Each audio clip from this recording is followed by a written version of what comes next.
tayo sa Quiapo, Old Manila. Dito si Master Ding Reals. Papaliwanag yung araw na to kung ba't may exhibit kami dito sa Padilla Ancestral House.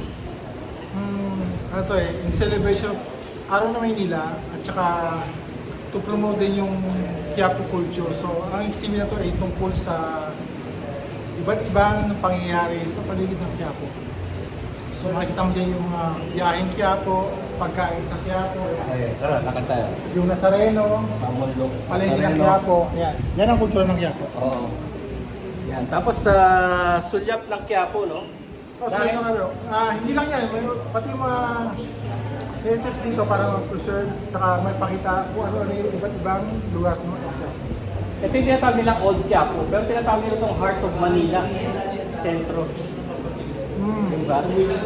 Pero makikita natin maraming yung mga bahay dito. Dito yung mga unang establishment dati, nung parang after war o pre-war. Oo.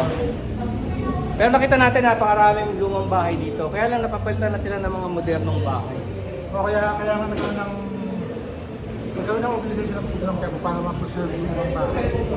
Pero kailangan reinforce, no? Kasi parang magigiba na rin talaga sila. Kailangan ayusin. Depende sa may-ari.